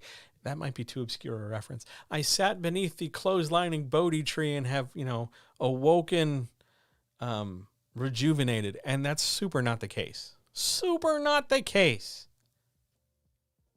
It's just that I wanted to come today and just tell you who I am. Whether there's 6 of you or four of you or whatever. Sorry, I got terribly distracted by strange emails telling me that I'm streaming on Twitch. I know. I'm doing it now. Thanks for emailing me. Weird. Anyway, it's not easy. None of it's easy. And it can make you doubt whether or not you're good enough to do it because it's not easy. But I have to tell you that you don't have to only do the easy things. Sure, they're easy. It's a lot simpler in life to just do the easy things, but you will deprive yourself of significant opportunity and growth and celebration if occasionally you don't do more than just the easy stuff. I spent too much of my life only doing the easy things where there was a very low chance of screwing it up. And I succeeded pretty well for a very long time to a certain degree. The problem was that degree really put a ceiling on things. Because if you don't push yourself, you don't try and climb up a little bit, you don't try and do a little bit more periodically, you don't stretch and test and grow yourself, you're going to end up staying in this one spot. And that for a while, that might be okay. You might be all right just, living like that, getting by like that, making that kind of money, doing that kind of work, being that amount of happy, having this kind of experience, doing these same things over and over. But you might do what I used to do and look over that fence and go, God, I want that. Give me that. Where's that for me?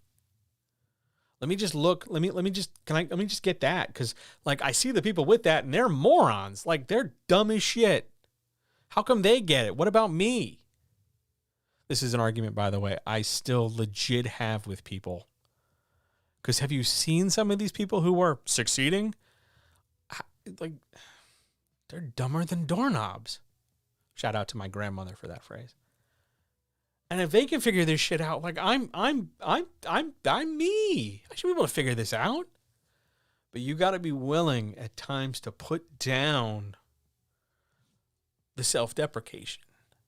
That's a big one in the internet culture. Knock yourself down a few pegs, make a few jokes at your expense. That's going to show that you're willing to fit in. Hey, you're already fitting in by existing. You don't have to knock yourself down to round off or pound off the edges so that you fit in better amongst everybody else. Take your edges, take your pieces, and just know that you're going to fit in and everybody will kind of work around you. It's going to be okay. You don't have to radically not harm yourself or affect yourself or frustrate yourself because you just want somebody new to like you. They're just going to like you because you're you. But that said, you got to push and grow sometimes. For a very long time, I resisted going on Twitch because I assumed, well, I got to have a camera. And every time I put a camera on me, because I used to be about 400 pounds, about twice the weight I am now. And I lived unhealthily. I definitely ate unhealthfully.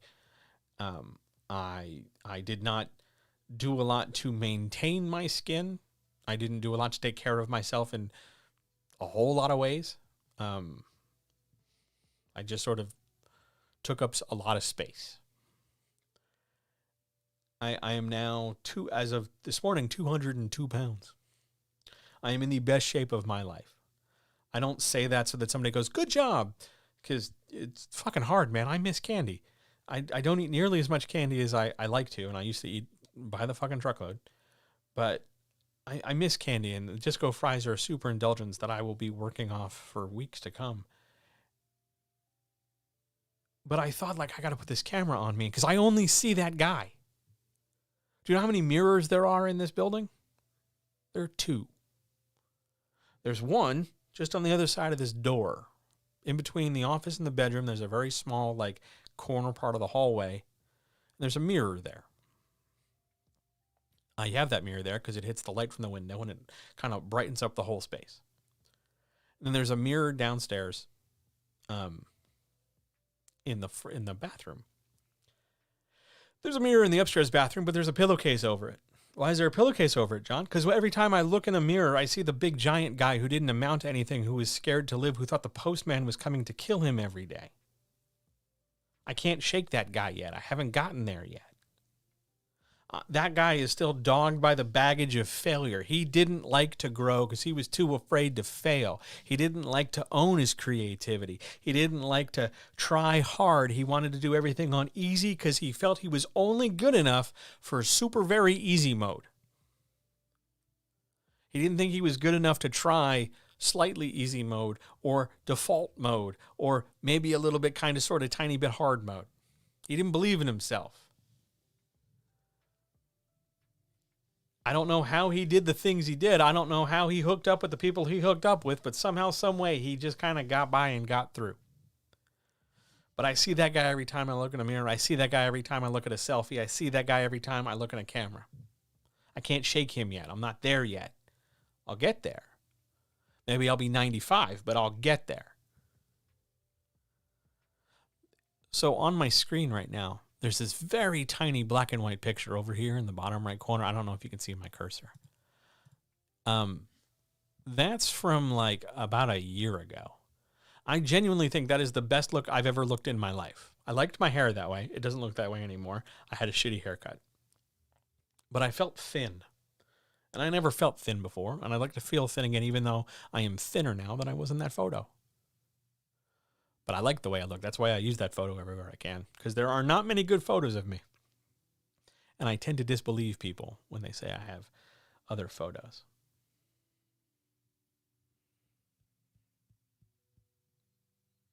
That'll probably come up at some point in some other stream for some other thing, probably when we talk about author marketing. But for now, that's a good photo of me. But I don't like mirrors. I don't like dealing with that. I used to live with a person who would tell me that I didn't like mirrors because I didn't like seeing myself. And that was very true. It was one of the only nice things she said to me. I didn't like seeing myself, but I watched wrestling and I had Disco Fries, and I started to see myself in the anxious millennial cowboy, and in the angry guy from Queens, and in the, variety of masked humans jumping around off each other. I saw myself in that challenge, in that struggle, in that honesty, in that creativity. I have found in the last 2 months different reflections of myself that aren't photos, that aren't selfies, that aren't, hey, look at that person's butt. TV shows that speak to me in a certain way at a certain degree. Movies that speak to me, lessons that I have to learn, lessons that I've been slow to teach myself, have all been coming this way. And I have asked my therapists, more than one, I've asked them, hey, what's going on here? And they give me a variety of answers ranging from the great woo of everything all the way down to the just, that's just how shit works some days, John. And it brings me all the way back to this point I made an hour and 22 minutes ago. That when you line up the stuff that makes you feel the most you, and you operate that way for yourself without thinking twice about all the other stuff, you create more opportunity because your success builds upon itself and your effort builds upon itself. So that you keep doing what you're doing and you keep not sweating the other stuff. So you just keep getting better and doing the stuff you're doing. I swear to you, the more I talk into this microphone, whether I'm on Twitch or whether I'm just talking to Patreon or whether I'm just talking to some people or whatever, the more I talk into this microphone, the less I'm worried about, oh my God, how am I going to do this and how am I going to do that? Am I good enough to do this? Does anybody give a shit? Should I really put pants on? Should I care? Should I ask this person? Should I do this? Should I do that? Because I can just come back. I know. I'm sorry. I didn't mean to wake you, Linus. But I was tapping. It's a thing. I'm making a point. Emphasis, buddy. Emphasis. The more I can come back to this microphone, the better I can feel. And it's very important to me that I feel pretty good as frequently as possible because I spend a lot of time feeling not so great. Because it's just how I'm wired. I take the pills. I do the things. It's still pretty hard some days. But any day I can talk is a day I can set myself free. Any day I can create is a day I can feel better. And that's my challenge to you. Not only am I challenging you to be the best version of yourself to go forward, I am further challenging you to do something good for yourself every day, whether that means you make something that makes you happy or you do something to make yourself feel good or you do something that you can be proud of or you can do something that you want to tell somebody else about or you do something that just brings satisfaction to you. Well, yeah, normally cam pants are optional, but it's also cold in here. You know what I'm saying? Like, it's just cold in here today. And if I turn the floor heater on, which the cats love, it's real loud. Like, loud enough to be picked up on the sensitive-ass microphone. And I don't want to, like, wrap my heater in foam because that just sounds like a fire hazard. But, like, yeah, I miss the summer. Can we just make it 80 degrees the entire time again? I was way better off. Also, it was sunny like 12 hours a day, and that made it a lot easier to get through life for me. But anyway, be the best version of you. Do things that make you feel good. Do things that make you happy. Share those things with others. It's the hardest thing in the world to do, and it really bothers me. It angers me. It used to just frustrate me. I was younger. It would just be like, oh God, these assholes. And now it just pisses me off that these people have enough time, space, and energy to plug their books. They have enough time, space, and energy to play all different kinds of games. Talk about how great it's going to be one day when they succeed. Downplay their efforts. They got all this time to do that.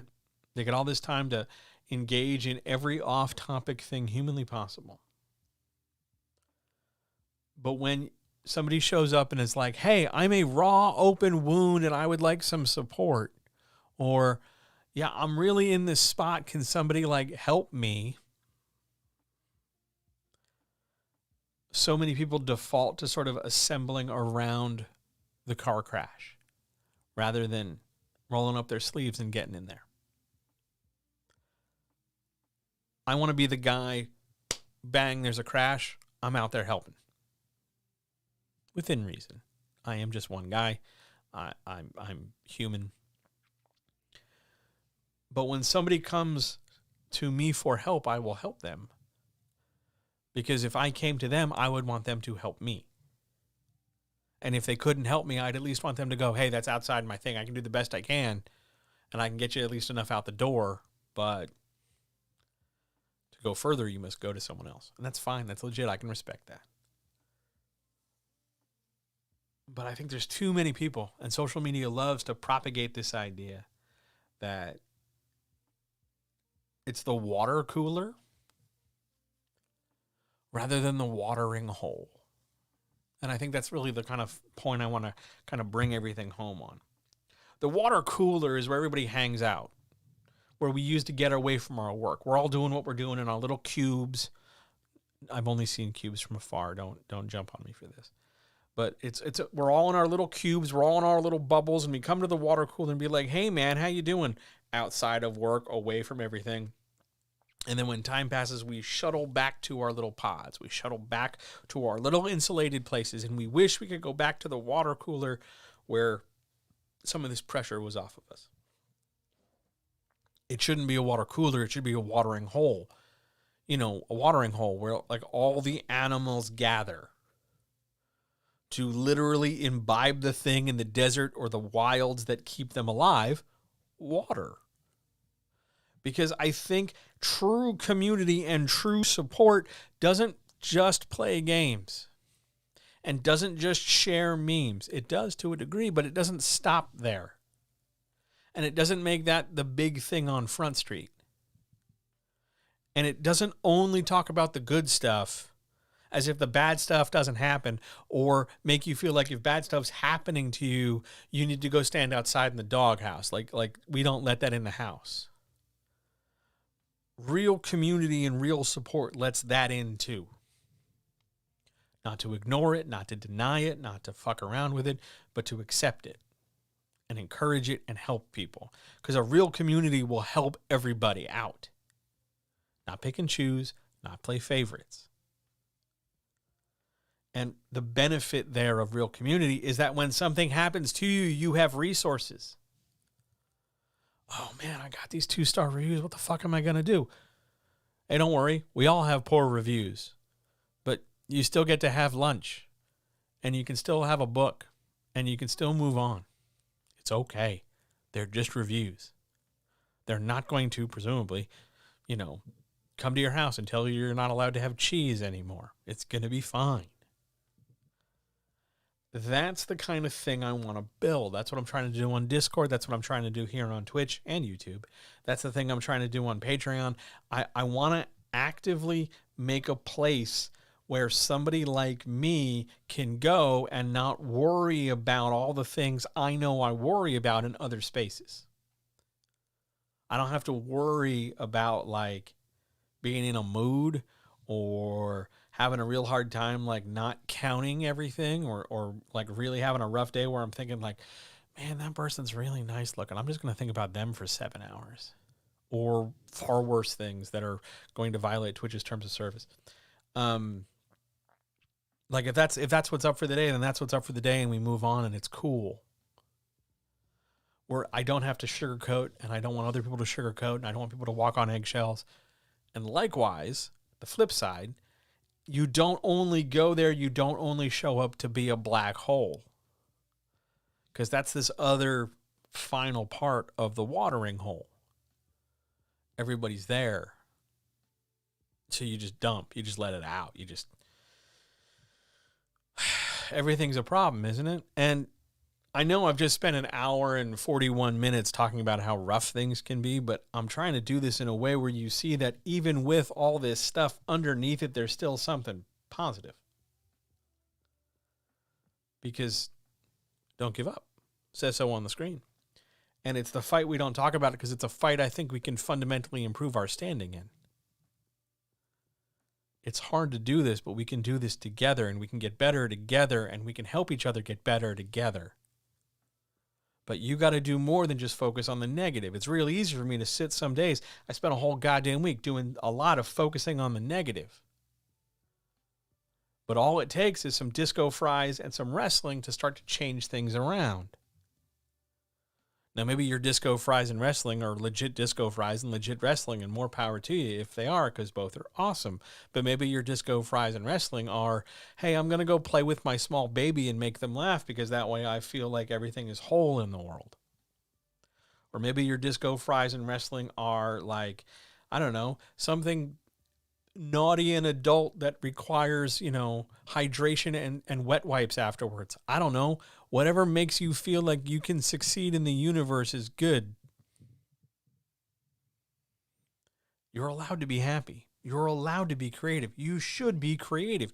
You should be able to build and exist in a space that continues to help you grow and be more creative and more fulfilled. And I know it's really easy to say, well, like Twitter. Twitter is a hellscape. Yes. Yes, it is. Do you know why it's a hellscape? Because the hellacious elements put in a lot more time and effort to keep defining it that way. And they're totally okay if everybody just walks away and lets it completely fall into a hellscape. But it doesn't have to be. It can still be a vehicle where you tweet people and talk about cool shit. It would be a lot easier to do that if we didn't stop and talk about how, every time this is really bad, but this is the one good thing. If we keep finding good things, there'll be more than just one of them. You're good enough to grow, you're good enough to prosper, and you're good enough to help other places grow and prosper. I believe in you. I love you. I care about you. Why do you keep telling yourself that you're not good enough? I'm saying that as much to myself as to you.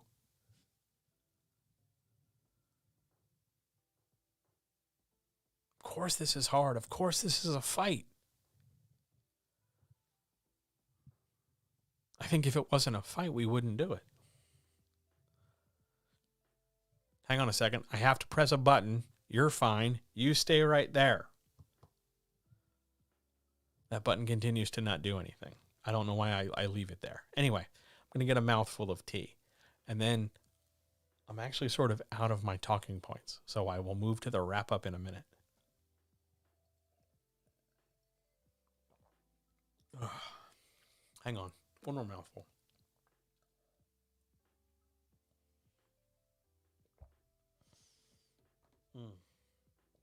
Yes, that was very good. Okay.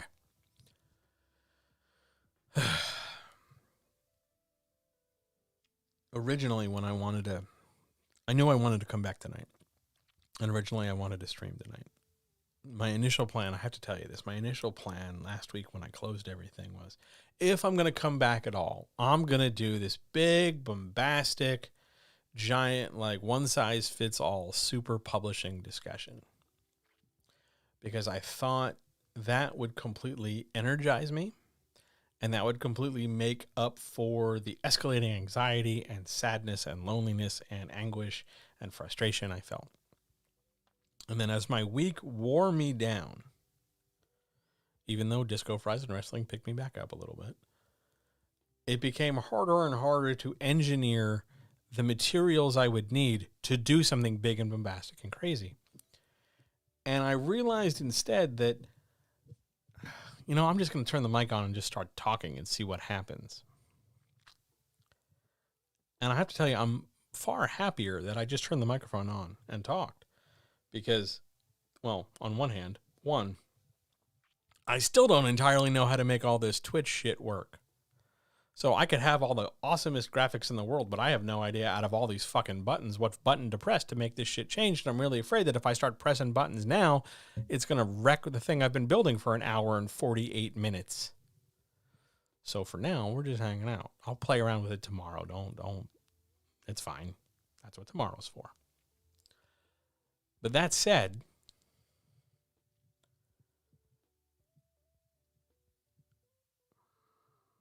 it's okay to be imperfect. And it's okay not to do the big bombastic thing, thinking you've got to find a way to stand out, while at the same time also yelling at yourself that you're going to get judged if you do stand out.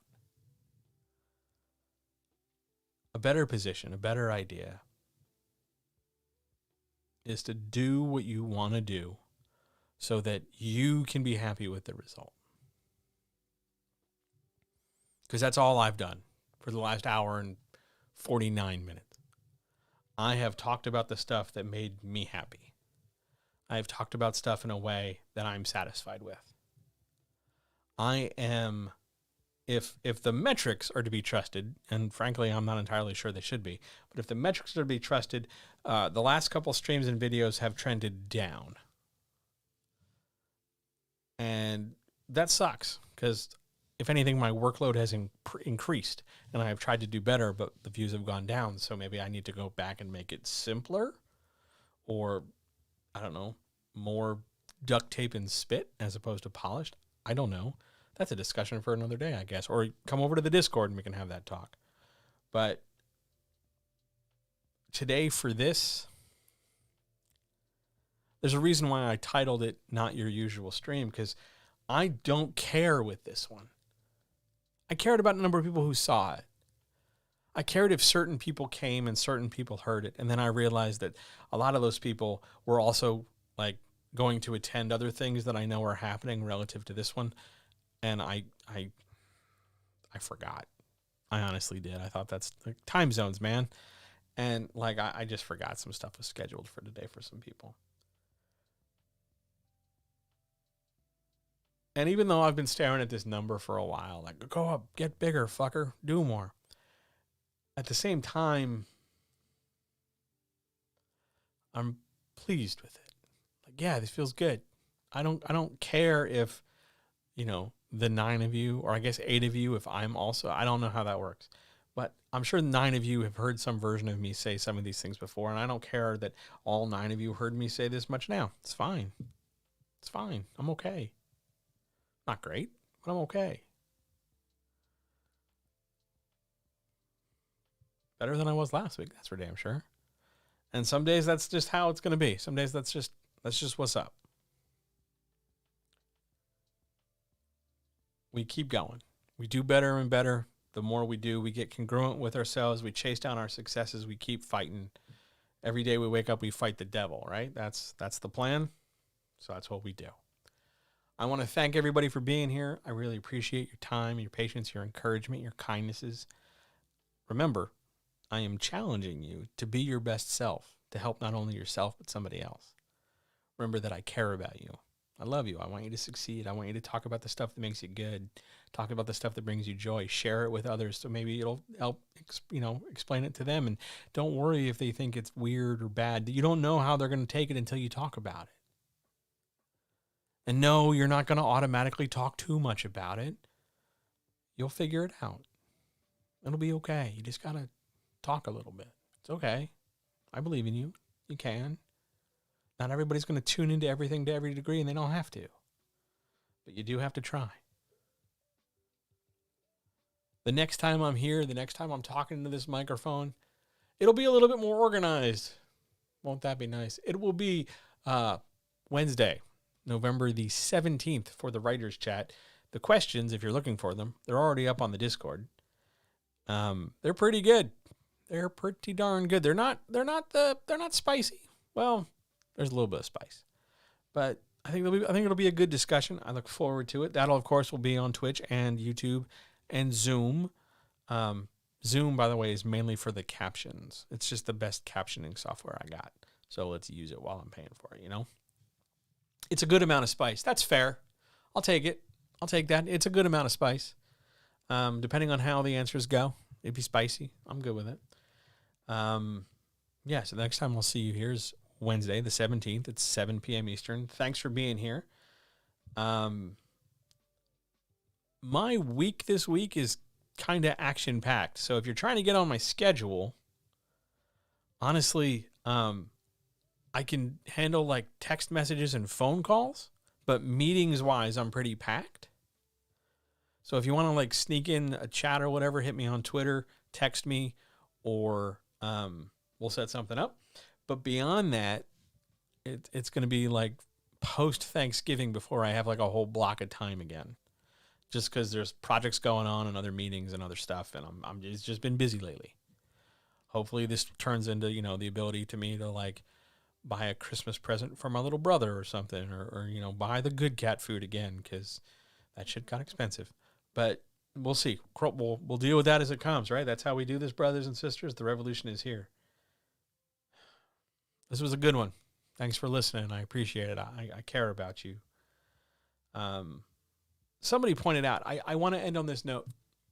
Somebody pointed out that in a couple of my YouTube videos, I tell you that I love you. And that's something they weren't expecting from like streams and stuff, like writing people. And I think that's a huge disservice. I really do. Not just like, oh my God, I love it when you're nice to me. No, I straight up love you. Like, you're awesome. You're the only you I know. Some of you I know by first name, which is really super helpful for me. And because I don't think your parents named you what your Twitch usernames are. But I mean, maybe they did. I don't know. I went to school with a Melvin, so yeah, he really was named Melvin. Nobody called him Melvin. We didn't know his name was Melvin until we graduated high school, and we're like, Melvin? That's what the M stands for? Oh, okay. But yeah, I'll tell you that I love you because I think we should all be more emotionally honest. I think it would go a long way to help creatives know that it's all right to be honest in our work. Maybe that will be a question that comes up on Wednesday. Who knows? Look at that amazing segue. Every once in a while, I do have to give myself a little bit of a pat on the back. Sometimes my segues are pretty good. Patreon people, because I know there's some of you here listening to this. This week's film is Under the Tuscan Sky. I think it's Sky. Under the Tuscan Sun? No, it's Under the Tuscan Sun because I always want to say it's the Tuscan Sky. It's a romance movie with Diane Lane. Don't roll your eyes. Don't roll your eyes. There's a point for me bringing it up. It's going to be good. It's certainly going to be better than the movie we did last week. But it's going to teach you something. Trust me. Otherwise, why would I be watching a shitty-ass movie with Diane Lane? Tune in and find out. All right. I'm going to drink more water and be kind to myself. And I want you to do the same. And I will talk to you very, very soon. Have some air horns.